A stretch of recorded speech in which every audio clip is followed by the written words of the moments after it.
Pero nagsimula yung mga bentahan-bentahan na to, panahon ni Duterte. Talagang binubulgar na din lahat ng kanyang nalalaman tungkol dito sa mga Duterte. Yung nanay niyang tsaka ang humaharang sa Senado. Si Duterte ang nag-encourage nung lahat. So wag po natin kaawaan kasi yan po ay isang halima. Mawala na yung posibilidad na may babalik na Duterte sa poder dito sa ating bayan. Abay matindi itong pasabog ni Pebbles Cunanan at tinamaan dito ang mga Duterte at mga alipores na traidor sa Senado. At Senator Trillanes, muling binira ang mga Duterte. Pero bago ang lahat mga kaibigan, paki-like naman po ang ating video. Maraming salamat po. Ayon nga mismo kay Pebbles Talaquera, never ever vote Camille Villar, yung nanay niyang tsaka ang humaharang sa Senado kapag may reklamo ang mga farmers. Oo nga no, napansin ko din yon. Sinabayan pa ito mga kaibigan ng ilang pang mga pasabog ni Pebbles, Villar at Belica, mga crony ni Duterte. Bakit walang nananalong kaso ng land grabbing sa Senado o bihira ang hearing kapag mga farmers ang nagrereklamo? Dahil hinaharang ni Cynthia Villar kapag land grabbing na ang usapan. Make sense? Oo nga no mga kaibigan, napansin nyo din yon. Tapos eto mga kaibigan, matindi din itong interview ni Pebbles Cunanan dito sa isang nagrereklamo tungkol nga dito sa usapin sa land grabbing, kung saan matindi to. Pagkatapos po nakita kami sa Senado, wala rin po kundi ang lumabas. Hindi kayo inintindi sa Senado? May lumabas po isang sekretary po yata yung ni Senator Robin Padilla. Oo. Bakit? Ayun lang po. Ito yun, kung Robin Padilla yan, kailan lang yan? Opo, yung 2023. 2023, lumapit uli kayo Opo, para tapos- buksan ng kaso? Hindi po, yung araw din po na nag-file kami sa ombudsman.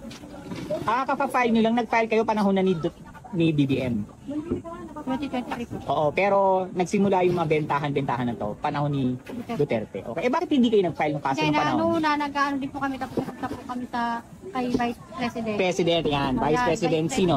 Sara. Sara. Kayo ba ay Hindi po kami- inintindi? Hindi kayo inintindi? Nakapasok kayo hanggang opisina? Hindi po. Hindi. Nung pumunta kayo dun sa Office of the Vice President, sino nakausap nyo?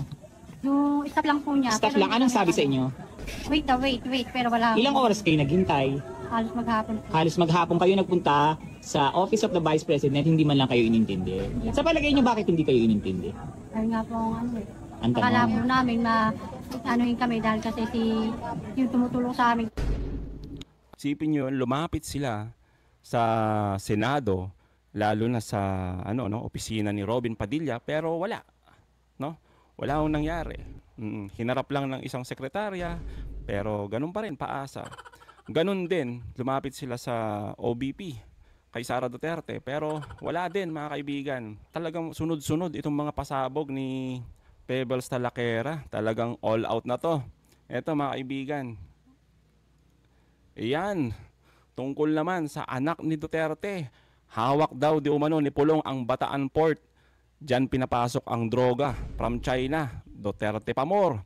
May resibo. Sana ilabas ni Pebbles Talaquera itong resibo na ito.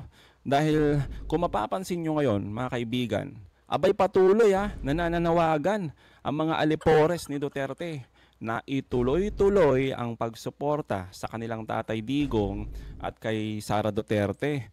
Dahil nakakaawa daw itong mag-ama na ginigipit ng gobyerno ni Marcos. Kaya naman mga kaibigan, pakinggan po natin ito. Nire-remind ko mga kababayan natin kasi maawain yung mga Pilipino tsaka may short-term memory tayo or very short ang ating memory. Paalala ko palagi sa kanila, tignan nyo si Duterte noong 2016 to 2022 kung paano siya noon. Magbumurahin niya lahat, murahin niya si Pope, murahin niya yung Diyos, murahin niya kahit sino. Tapos utusan niya papatay lahat kung sino yung gusto niya ipapatay. Marami yung namatay na Pilipino, lalo na yung mga mahihirap. Sisipain yung bahay ko. Ikaw nasa yung squatters area, hindi mo alam kasi yung sanctity ng tahanan mo hindi na-observe noon kasi sisipain na lang nila. Tapos yung mga tiwaling pulis babarilin na lang kung sino yung nandoon. Tapos sasabihin ng laban, kasi may patong sa ulo, 10,000 po ang reward, no? Si Duterte ang nag-encourage nung lahat. Kaya po tayo dumating sa punto na to. So, wag po nating kaawaan kasi yan po ay isang halimaw mga panahon na yun. They don't have any choice eh. At this point, yun na lang yung barahan nila. Actually, nasa playbook yan ng mga tiwaling mga leader eh, di ba? Lahat ng mga sakit sa katawan, parang lumabas na eh. Kahit siguro sipon kung pwedeng gagamitin na. O di ba, neck brace, Malagloria. wheelchair, kung ano man. Then, itong isa pang nasa playbook nila is gamitin yung mga legal obstacles para lang malusutan nila yung kanilang accountability. Ito po yan. And sabi ko nga, it is tragic na ganito yung nangyayari na sila ngayon ang nagkukumahog gamitin yung korte for legal remedies. Samantalang yung mga pinagpapatay nila ay hindi nila binigyan ng pagkakataon na madepensahan yung kanilang sarili using the due process afforded to them sa isang demokrasya. Pero nung siya'y nasa kapangyarihan, wala siyang pakialam. Maraming biktima, hindi lang mahirap. Pati sina Senator Laila de Lima, ako po, nung kumaharap ng kaliwat kanang kaso, ganun lang. They weaponize the legal system. Na hindi tayo hihinto rito. Assuming makulong na nga tuluyan sa dahig itong si Duterte, hindi tayo pwedeng huminto dyan. Kailangan natin dito yung susunod. Ito. Papansin nyo mga kaibigan, nung mainit yung usapin sa impeachment, bagsak ang survey niyan si Sara Duterte. Syempre, naharang, kumbaga, hindi na nagtuloy-tuloy dahil nga, yun ang sabi ni Cheese Escudero, di ba? Kaya daming galit dati kay Cheese. Pero ngayon, bumabawi. Pero yun na nga mga kaibigan, dahil nawala yung usapin tungkol sa impeachment, biglang pumasok yung pagka-aresto ni Duterte, ang daming naawa, syempre, ang tanda daw, ang dami tuloy mga Pilipino ang nagkaroon ng simpatsya. Pero yung konteksto, yung totoong usapin, no, yung mga usapin tungkol sa mga EJK, Pogo, corruption, nawala na. Naawa na lang tayong lahat. Kaya ito, ibinabalik ni Senador Trillanes. Impeachment ni Sara. Ano yan? Tuloy-tuloy sa conviction para hindi na. Mawala na yung posibilidad na may babalik na Duterte sa poder dito sa ating bayan. And ganito, liliwanagin lang natin. Ito nangyayari kina Duterte, kay Sara, again, hindi ito dahil threat sila sa political future ng kung sino man, kaya sila iniipit. Hindi. Ito yung mga talagang nagkasala, gumawa ng mga labag sa batas. Di ba? In the case of Sara, yung kanyang plunder, naalala natin yung Mary Grace Piatos, huwag natin kakalimutan yun. Hindi ko mag-TikTok lang siya ng sayo-sayo dyan. O kaya magpaawa effect, suddenly makakalimutan natin.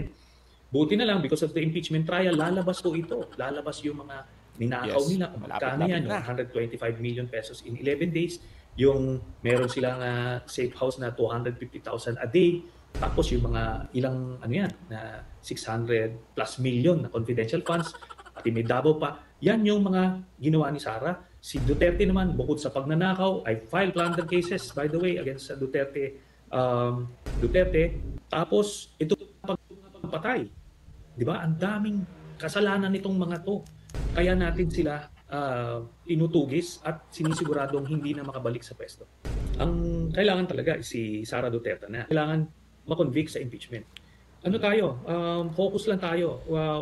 Yan ang threats to our democracy in our country. Kaya kailangan tutukan natin. Lahat ng kailangan na pwede nating lakas ay itutok natin doon.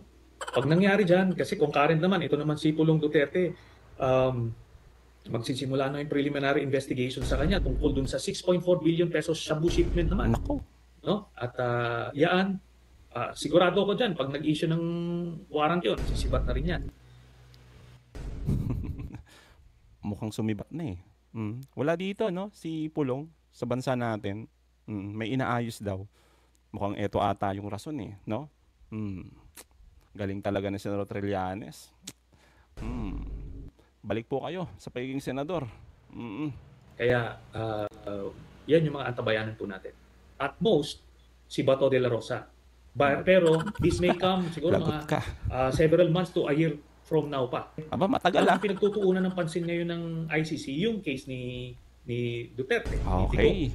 Kasi hindi naman, hindi naman mucho-mucho. Ika nga yung ICC in terms of resources. So, pinofocus nila doon sa um, likely na makukonvict nila.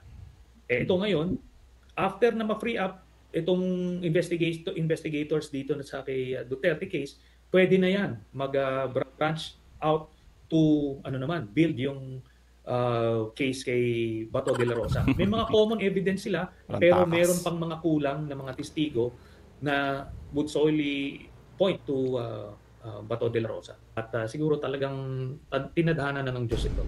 Ito na yung kanyang penance. Ayan mga kababayan, malinaw yung mensahe ni Senador Trillanes na itong mga Duterte ay wag sana po nating kalimutan ang kanilang mga kabalbalan ayon mismo kay Senador Trillanes. Dahil alam niyo mga kaibigan natural lang naman sa Pilipino na maawain. Alam po natin yan. Pero sana tignan natin yung totoong pangyayari, no? Yung issue. Ano ba? Yung totoong pangyayari nung panahon ni dating Pangulong Duterte. Siya na mismo nagsabi, di ba? Na gusto niyang harapin din ng ICC. Well, kasama sa due process yan. At kung manalo siya, di maganda. Pero kung matalo siya, dapat tanggapin din ng ilan sa mga supporter ni Duterte. Kaya eto mga kaibigan, all out na din itong si Pebbles Talaquera. Talagang binubulgar na din lahat ng kanyang nalalaman tungkol dito sa mga Duterte. Matindi to kasi may mga resibo daw, pero abangan natin yung ilan pa sa mga resibo na kanyang ilalabas mga kaibigan. At syempre suportahan natin mga kaibigan si Senador Trillanes, yung kanyang mga panawagan, kasi tandaan nyo ang tapang po ni Senador Trillanes. Sa una pa lang siya talaga ang lumaban dito sa mga Duterte na to. Kaya nga galit na galit to mga to kay Senador Trillanes Pero again mga kaibigan ano bang masasabi nyo patungkol dito? Comment down below. At again, huwag niyong kalimutan i-like at i-share ang ating mga video. Hanggang sa muli, kita-kita po tayo ulit mga kaibigan.